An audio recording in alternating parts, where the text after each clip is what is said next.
빙하가 무너져 내립니다. 해수면이 상승하고 가뭄, 폭우, 화재, 태풍이 이어집니다. 생태계를 위협하는 기후변화, 인류를 위협하는 심각한 위기이자 지구가 우리에게 보내는 경고입니다. 전 세계는 지금 지구를 살리기 위한 노력에 온 힘을 모으고 있습니다.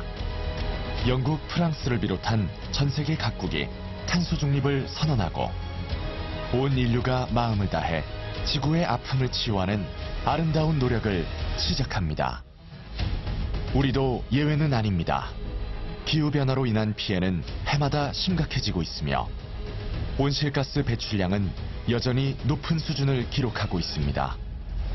이제 대한민국이 달라집니다. COP28을 유치하여 기후변화 대응에 새로운 전기를 마련하겠습니다. 2050 탄소 중립을 목표로 다양한 기후변화 대응 정책을 실현합니다. 국제사회와 함께 기후변화에 적극 대응하며 탄소 제로 사회로 더 힘차게 나아갑니다. 한국판 그린 뉴딜 실현을 위한 모멘텀. UN 기후변화 협약 당사국 총회로 거듭나는 대한민국. 지속가능한 청정 에너지를 향해 UN 기후변화 당사국 총회.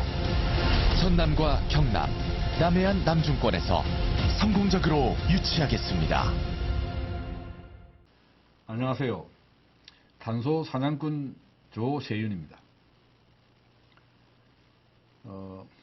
지금 화면에 그림이 떠 있는데요.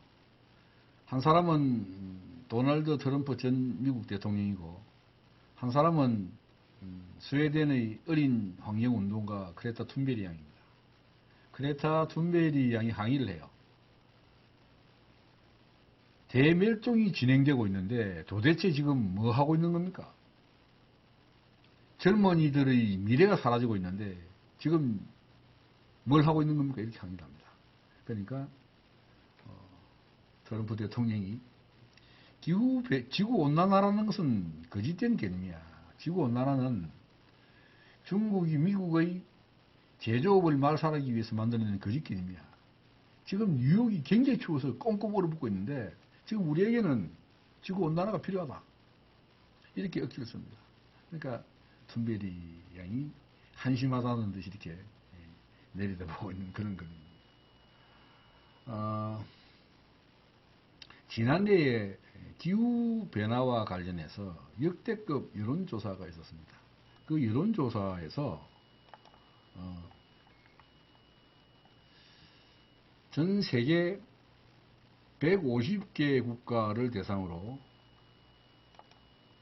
120만 명을 조사를 했습니다.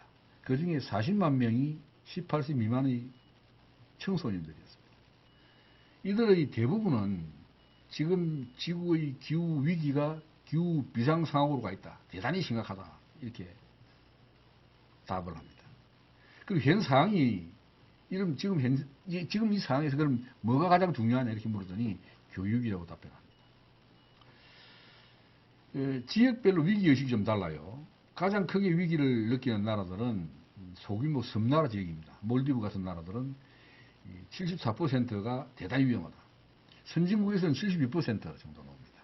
그리고 중진국은 62%, 그리고 후진국이 58% 나오는데, 후진국은 지금 당장 먹고 살기가 바쁘니까 좀 기후변화에 대해서 좀 둔감할 수밖에 없을 것입니다.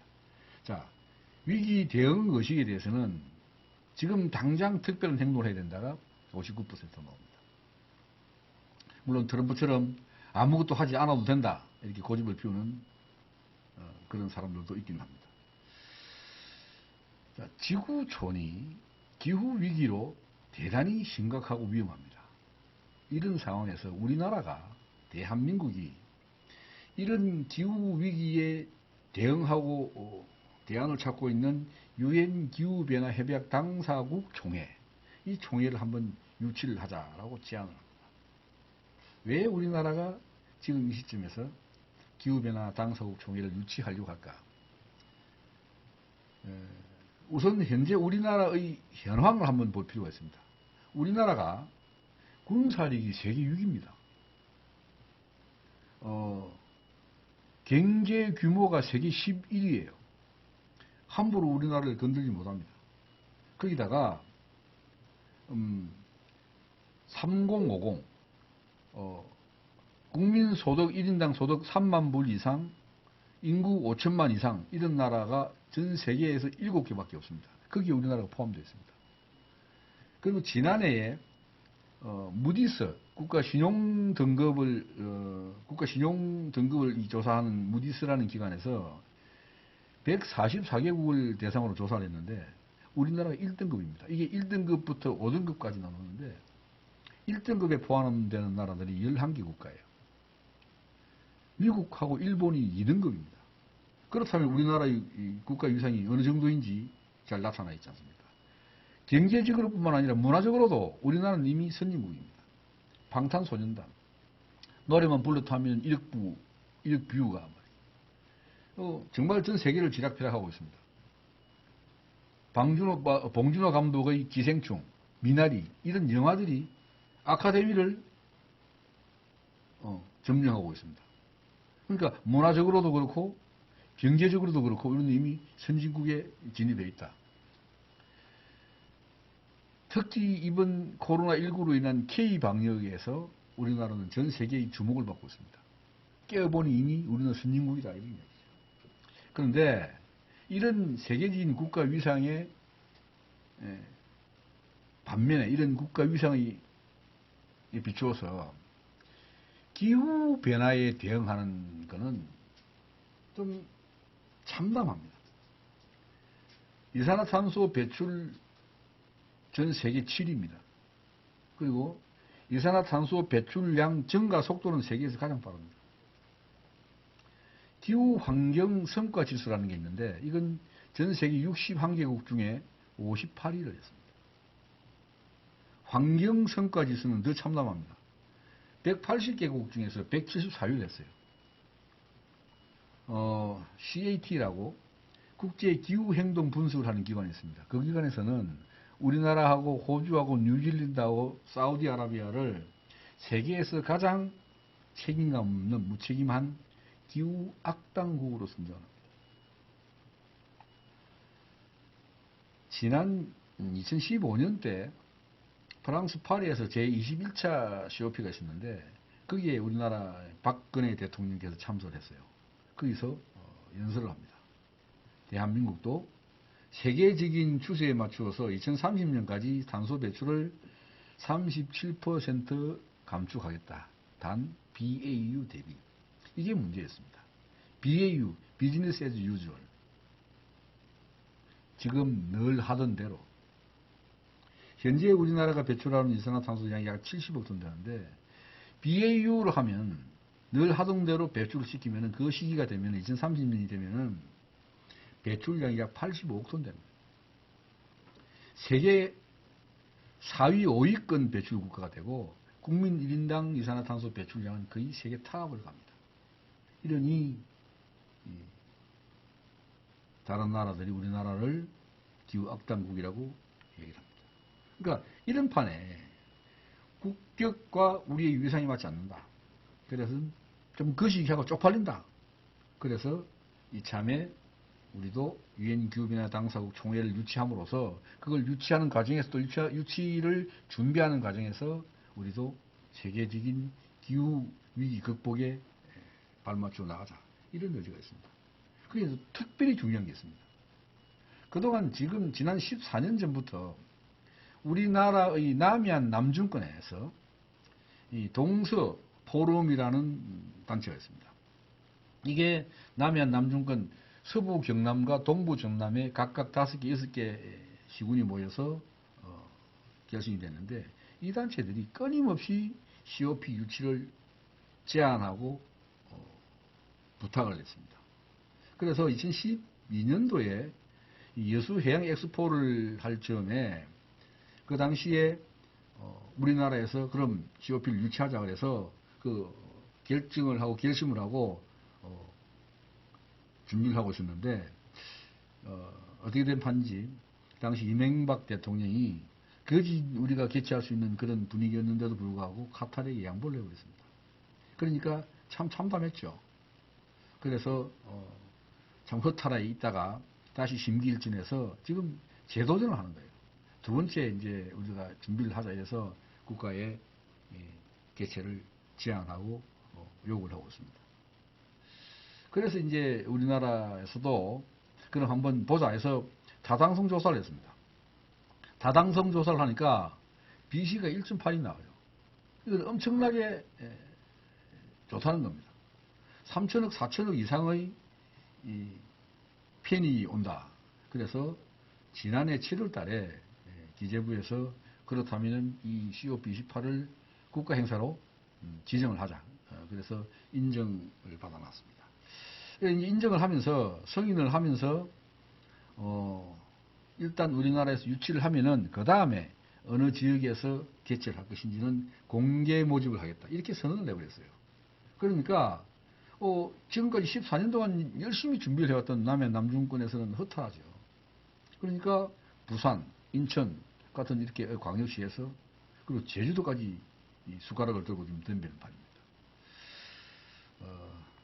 그럼에도 불구하고 이번 COP28은 남해안 남중권 10개 시군, 12개 시군에서 공동으로 유치하고 공동으로 개최를 하자.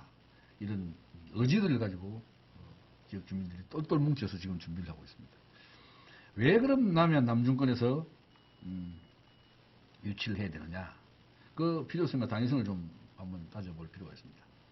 우선 동서화합과 국토의 균형 발전입니다.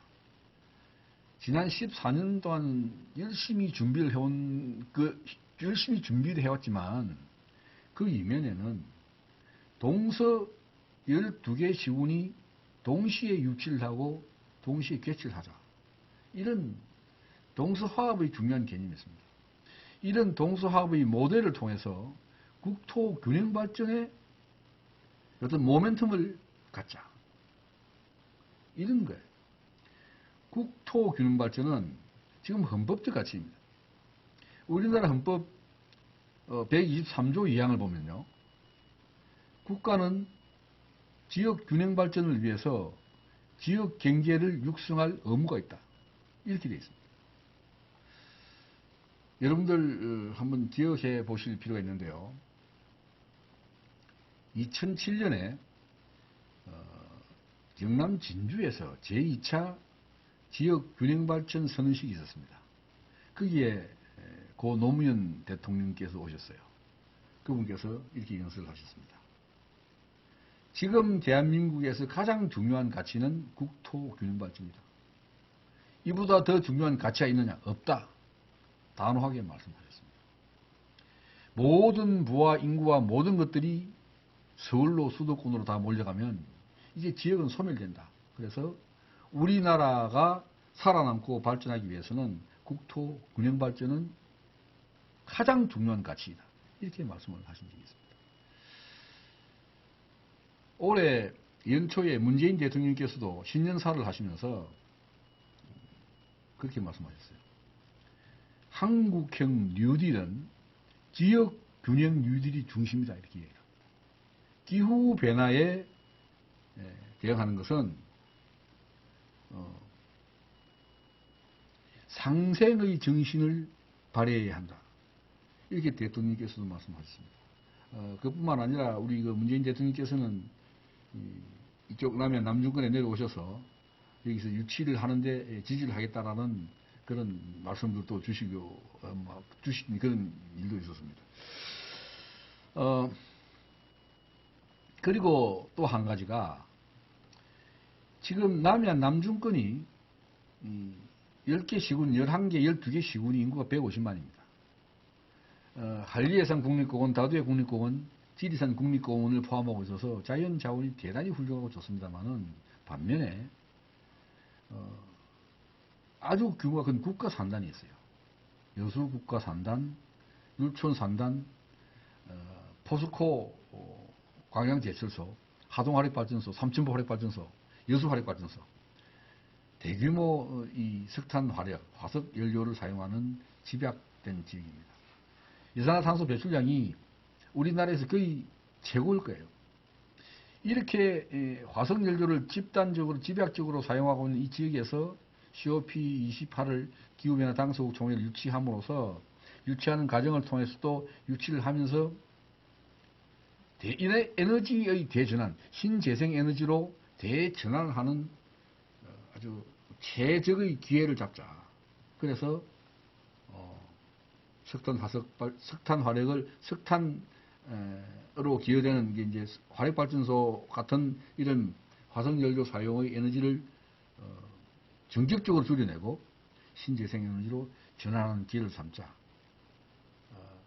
그러기 위해서 제적적이다. 이렇게 저희들이 판단을 하고 있습니다. 이런 일들을 집행부에만 맡겨놓을 게 아니라 지역에서도 우리 지역민들도 함께 힘을 좀 보태자 이래서 12개 시군에서 150만 시민사회에서 특별히 준비하는 시민운동이 있습니다. 바로 나도 탄소 사냥꾼 운동입니다. 우리 모두가 탄소 사냥꾼이 되어서 지금까지 좀 소극적으로 활동해왔던 에너지 저감 운동이나 이런 것들을 이제 좀 긍정적이고 능동적이고 적극적으로 공격적으로 탄소를 잡자. 그래서 탄소 사냥꾼 개념을 도입을 합니다. 그건 지금 잘 이해를 못하고 있는 탄소 흡수원을 발굴하고 개발해서 보호하자. 논농사 같은 거죠. 그리고 연안이기 때문에 연안에서 바닷가에서 자라고 있는 해조류들 이런 것들을 육성하고 보호해서 거기서 흡수하는 이산화탄소들을 좀 더 많이 흡수할 수 있도록 저희들이 확보를 하고 보존하자. 이런 개념들이 있습니다. 그리고 또 어찌 보면 가장 중요할 수 있는데 이 지역의 지역 주민들께서는 모두가 신재생 에너지 사업에 투자를 하겠다는 겁니다. 탄소 사냥꾼 착한 에너지 협동조합을 만들어서 거기에 다 담은 뭐 10,000원, 20,000원이라도 출자를 해서 신재생 에너지 사업에 뛰어들겠다. 이런 결심들을 하고 있습니다. 그런 결심들이 다 뭉쳐져서 우리 남양 남정권에서는 이번에 28차 기후변화 당사국 총회는 반드시 우리가 유치를 해야 되겠다. 이렇게 준비를 하고 있습니다. 소외되고 그리고 어쩌면은 좀 경제적으로도 낙후되어 있는 우리 남양 남중권에서 열심히 준비를 해서 28차 기후변화 당사국 총회는 유치할 수 있도록 반드시 유치에 성공할 수 있도록 여러분들께서 관심을 가지고 지켜봐 주시기 바랍니다. 저희들도 열심히 준비하겠습니다. 오늘은 여기까지 하겠습니다. 지금까지 탄소 사냥꾼 조세윤이었습니다. 감사합니다.